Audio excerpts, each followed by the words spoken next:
আসলে ওরা যারাই থাকুক দেশে এবং বিদেশে সোশ্যাল মিডিয়ায় যারা কথা বলেন সকলেই দেশপ্রেমিক নয়, এটা বুঝতে হবে।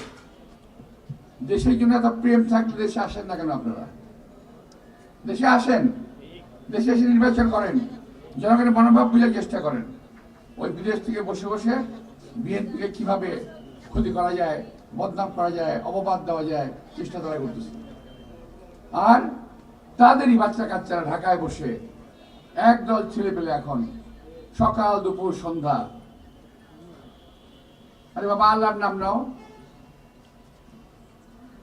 সারা দিনে তারা যতবার আল্লাহর নাম নেয় তার সাথে 1000 বেশিরভাগ নাম নেয় বিরোধী দলের, মির্জা আব্বাস কিংবা অন্য কোনো রাজনৈতিক দলের। সারাদিন মুখের মধ্যে মিথ্যা কথার তুবড়ি ফুটতেছে। ঠিক। আবার বলে যে ওনারা মাদ্রাসা লেখাপড়া করেছেন, তার মানে কি আমরা ভবিষ্যতে আমাদের ছেলেমেয়েদেরকে আর মাদ্রাসায় দিতে পারবো না? তারা কি মাদ্রাসায় গিয়ে মিথ্যা কথা শিখবে? তারা কি মাদ্রাসায় গিয়ে সব মিথ্যা কথা শিখবে?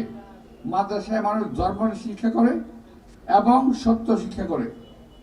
কাকে গীবত বলা হয়, কাকে মিথ্যা বলা হয়, গীবত করা নিষেধ, মিথ্যা বলা নিষেধ, এগুলো শিক্ষা দেওয়া হয়, ধর্ম শিক্ষা দেওয়া হয়।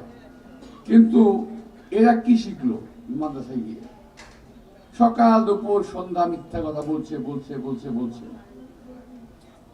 আমি আজকে আপনাদের এই সভা থেকে বলতে চাই,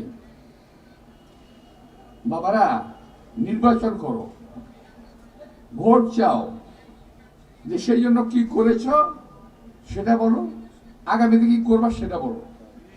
আমি এই বাচ্চাদের কথা উপভোগ করি, কারণ আমি জানি এই ছেলেগুলা নিজেদেরকে মিথ্যাবাদী প্রমাণ করতে চাই জনগণের সামনে। ঠিক। অথচ ওরা নাকি রাজনীতি করে বাংলাদেশে। মিথ্যা দিয়ে যাদের শুরু, তারা বাংলাদেশে কি রাজনীতি করে বলেন আপনাকে? আমাকে যাদের শুরু হলো মিথ্যা দিয়ে, আর এমন ভাবে কথা বলে যেমন পৃথিবীর মাসুম বাচ্চা, কেউ কিছু জানে না। ওরা যা বলবে এই দেশের জনগণ তাই বিশ্বাস করবে। আমি বলতে চাই, এই দেশের জনগণ অনেক ফাঁকিবাজি দেখেছে। এখন আপনাদের এই ফাঁকিবাজি কথায় এই দেশের জনগণ বিশ্বাস করে না। আপনারা বলেন ওই মির্জা আব্বাস সেটা, মির্জা আব্বাস সেটা, বিএনপি এটা করে সেটা করে নাই। আরে বাবা, তোমরা কি করছো এটা কও, তোমরা কি করবা এটা কও, বলো। সেটা বলতে পারতেছো না, শুধু মির্জা আব্বাস মির্জা আব্বাস মির্জা আব্বাস। একটা তসবি দিয়ে দিতে বলো হাতের সামনে, তসবি জমবে আমার নাম, তসবি দিতে আমাদেরকে।